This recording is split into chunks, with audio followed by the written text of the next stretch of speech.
መካ ዙሪያ ላይ ያላችሁ ወደ መካ መግባት አትችሉም። ጅዳ፣ ሪያድ የተለያዩ ሀገራቶች ላይ ከተሞች ላይ የምትገኙ ሙስሊም ወንድሞቻችን እህቶቻችን ፍቃድም ቢኖራችሁ የመኖሪያ ፍቃድ ቢኖራችሁም ወደ መካ ክልል መንቀሳቀስ አትችሉ። በአክሱም ወንድሞቻችን እህቶቻችን ላይ የሰማነው ድርጊት የሰማነው ነገር ልብ የሚያቆስል ነው። ሰላት እየሰገዱ ሳምንታዊ ዒድ የሆነ የጁምዓ ሰላት እነሱ ላይ ድንጋይ መወርወር እየሰገዱ የሚሰግዱበትን መስገጃ። ይሄ ብቻ አይደለም። አዲስ አበባ ዩኒቨርሲቲ ላይ የሂጃብ የኒቃብ ጉዳይ አሁንም ጥያቄ የሆነ ነው። በደንብ እናወራበታለን። መፍትሄ አታመጡም። እዚህ ብትለፈልፉ እንዳይመስላችሁ። እዚህ የምንነጋገራት ንግግር እያንዳንዷ ተጽዕኖ አላት። አሁንም መጅሊስ ማድረግ ያለበትን ነገር አላደረገም።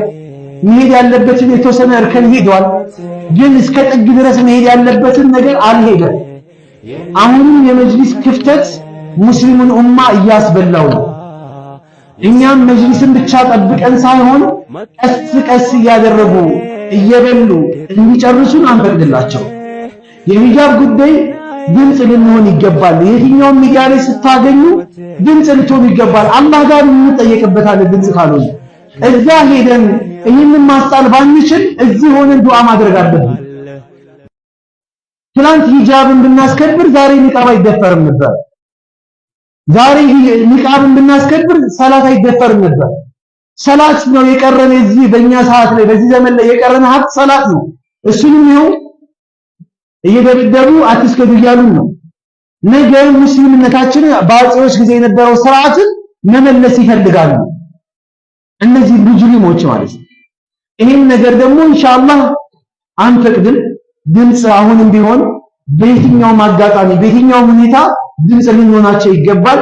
አቅም ያለው ሰው እንደ አቅሙ ልክ በሚችለው አቅም ሙስሊም ሆነው ስልጣን ላይ ያሉ መጅሊስ ላይ ያሉ ሌላም ደግሞ ቦታ ላይ ያሉ አካሎች ሶሻል ሚዲያ ላይ ደግሞ ያሉ አካሎች በሶሻል ሚዲያ ገንዘብ ያላቸው ሰዎች በገንዘባቸው ምንም የሌለው ዱዓ ማድረግ ይችላል። ሁላችንም ግን ወላሂ ነው ማለት ተጽዕኖ ማድረግ ግን እንችላለን። ድምጽ እንሆናቸው፣ ዱዓ ልናደርግላቸው ይገባል። አላህን ልንማጸንላቸው ይገባል። ይሄ ብቻ ቁንት ሊታወጅለት የሚገባ ጉዳይ ነበር አይደለም። ለአንድ ሰው እኮ ሞት እኮ የአላህ ጤና ቁንት ባዘዋል አንድ ሰው ሞቶ። ስለዚህ እኛ ሌላው ዝም አለ ብለን ዝም ማለት የለብንም። በአክሱም ወንድሞቻችን እህቶቻችን ላይ የሰማነው ድርጊት የሰማነው ነገር ልብ የሚያቆስል ነው። ሰላት እየሰገዱ ሳምንታዊ ዒድ የሆነ የጁምዓ ሰላት በኢስላም ትልቅ ቦታ ያለው ነው። የጁምዓ ሰላት ትልቅ ቦታ የተሰጠው ነው። ጁምዓን ዝም ብሎ የሚያሳልፍ ከባድ ቅጣት እንዳለበት የተነገረበት በዚህ ላይ ያሉ እህት ወንድሞቻችን ላይ ይሁሉ መከራ ቀርበዋል። ይሁሉ መከራ መጥተዋል።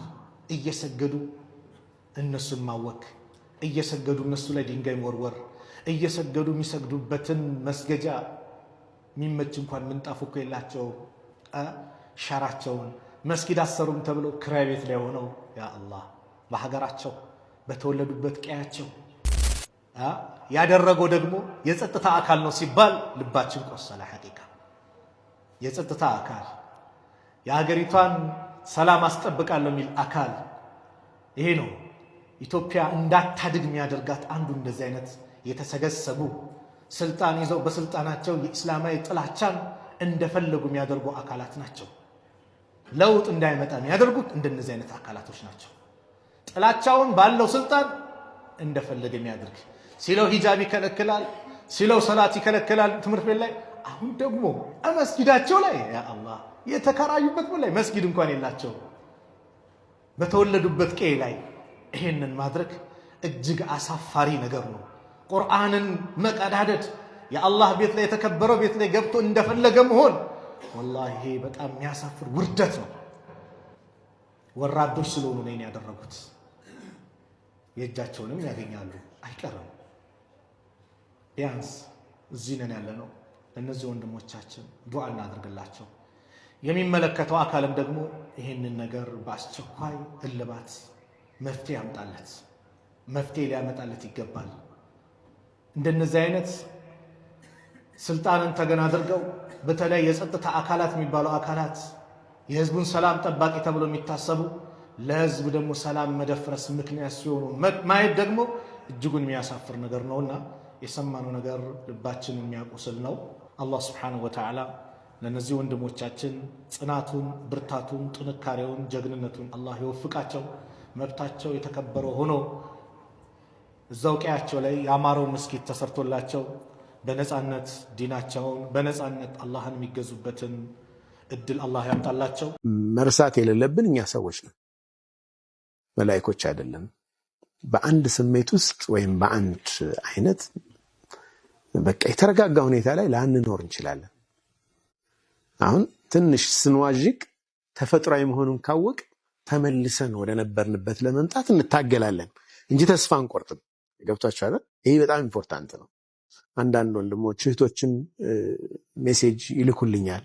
እኔ በቃ ቀልቢ እንደዚህ ደህና ሆንና እንደገና እየተመለስኩ በቃ እኔ ተፈጥሯዊ ነው። በቃ ይሄ ነው እኮ ኢማን ማለት። ልብህ ጥሩ ነው ማለት ነው።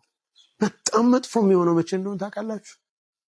ወድቀንም መውደቃችን ሳይሰማን ከቀረን ያኔ ነው መጥፎ ነገር። ያኔ የሞተ ምንድነው ወማ ሊጁርሒ መይቲን ኢላሙ ይላል። የሞተ ሰው ቁስል ወይም የሞተ እንስሳ ቁስሉ ምንም ብታደርገው ህመም የለም። ልብ እንዳይሞት ነው ጥንቃቄ ማድረግ የሚኖርብን። ልብ ሐያት ሲኖረው በኢማናችን ከፍ ስንል ተወኩላችን ጠንከር ሲል ደስታችን ይጨምራል። ወረድ ስንል ህመም አለው፣ ወቀስ አለው። ለዋማ አይደለች ነፍሳችን፣ ትወቅሰናለች። አንተ እንዴት ታደርጋለህ? እዚህ እንደገና ተመልሰን ደግሞ ወደ ነበርንበት ጌጅ ለመምጣት እንጥራለን፣ ከፍ ለማድረግ እንሞክራለን። ነገር ግን ወርደን ታች እዛው ከቆየን ከላ በል ራና አላ ቁሉብህም ልብ ላይ እንደ ድሪቶ ይከመራል ወንጀል። በቃ ይደነድናል። ያኔ መመለስ አይችልም። ያ ቦታ እንዳውም ይላሉ ኢብኑ ቀይም ወንጀል ካልሰራ የማይሆንለት መሆን ይጀምራል። ታውቃለህ? እንዕካስ ውስጥ ይገባል። አሁን ህመም አለው። ወንጀል ሲሰራ ህመም መታመም ልቡ ጥሩ የሆነ ሰው ምልክት ነው። ልብ ደርቅና ውስጥ ሲገባ በጣም አደገኛ ሁኔታ ውስጥ ሲወድቅ ደግሞ ወንጀል አለመስራት ነው የማይችለው። ዝም ብሎ የሄደ ምናምን በቃ የሆነ ሕፃን ልጅ ምናምን ይመታል፣ የሆነ ሰው ምናምን ይነጥቃል፣ የሆነ ያስቀይማል፣ በምላሱ የሆነ ነገር ይወጋል። ነዑዙ ቢላህ። ይሄ ቀልብ በጣም አደጋ ውስጥ ነው ያለው። ሌላ ትሪትመንት ሊፈልግ ይችላል በደንብ ማለት ነው። ተውባ ይፈልጋል፣ ወደ አላህ መመለስ በጣም ይፈልጋል። ግን አንዳንድ ጊዜ የሚሰማን መዋዠቅ ተስፋ እንዳያስቆርጠን ማለት ነው። ተመልሰን ወደ ነበርንበት ለመምጣት መጣር ይፈልጋል። በአጠቃላይ ቀልብን ህያው የሚያደርገው ጣዓ ነው፣ ወደ አላህ መመለስ፣ አላህን መገዛት ነው።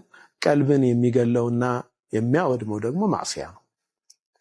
ማዕሲያ ላይ ካለን፣ ወንጀል ላይ ካለን ከወንጀል እየራቅ ወደ ጣዓ በመጣን ቁጥር ልባችን ሪከቨር እያደረገ እየተሻለው ይመጣል። ወደ ወንጀል በሄድን ቁጥር ደግሞ እየታመመ ይሄዳል። ይሄው ነው። ልክ አካል ነው። አካል ወደ መርዝ ነገር ባገኘው ቁጥር እየተመረዘ እንደሚሄደው መርዙን ደግሞ ባወጣው ቁጥር በተለያየ መንገድ መርዝ የወሰደ ሰው አሁን ሐኪሞቹ ያወጡለታል አይደል? በተለያየ ትሪት ይደረጋል፣ ዲቶክሲፋይ ይደረጋል። ከዛ እንደገና የተሻለ ምግብ ለሰውነቱ የሚጠቅም ነገር በወሰደ ቁጥር ደግሞ አካሉ እየተመለሰ ጤናማ ይሆን ይላል። ልብም ይሆናል። ሰሉ ዐለ ነብይ። ያለ ተስሪህ ወይም ያለ ፍቃድ የሐጅ ፍቃድ ሳይኖራችሁ መካ ክልል ላይ መንቀሳቀስ እንደሚያሳስር የሐጅና የኡምራ ኮሚቴ ገልጿል። የመካ አስተዳደር ይህንን ነገር ጥብቅ ማስጠንቀቂያ አድርጎ አውጇል። ከትላንትና ሰኞ ጀምሮ ማለት ነው። ስለዚህ መካ ዙሪያ ላይ ያላችሁ ወደ መካ መግባት አትችሉም። ጅዳ፣ ሪያድ፣ የተለያዩ ሀገራቶች ላይ ከተሞች ላይ የምትገኙ ሙስሊም ወንድሞቻችን እህቶቻችን ፍቃድም ቢኖራችሁ የመኖሪያ ፍቃድ ቢኖራችሁም ወደ መካ ክልል መንቀሳቀስ አትችሉም የሐጅ ተስሪህ እስከሌላችሁ ድረስ የሐጅ ወቅት እስከሚያልቅ ድረስ ማለት ነው ስለዚህ ከዚህም የምትሄዱ ካላችሁ ከተለያየ ሀገራቶች ወደ መካ መግባት የምትፈልጉ ሰዎች መካ መግባት አይቻልም የሐጅ ጉዞ እስከሚያልቅ ድረስ ለሁጃጆች ብቻ ነው እንቅስቃሴ የሚፈቀደውና እዚህ ይህንን ነገር ግንዛቤ ውስጥ በመክተት ጥንቃቄ እንድታደርጉ ለማለት ያህል ነው ላላስፈላጊ መጉላላት ሰው እንዳይዳረግ ይህንን ፕሮግራም ይህንን መልእክት ለሌሎችም ሼር አድርጉላቸው ሁሉም እንዲደርሰው አድርጉ ሰላም አለይኩም ወራህመቱላሂ ወበረካቱሁ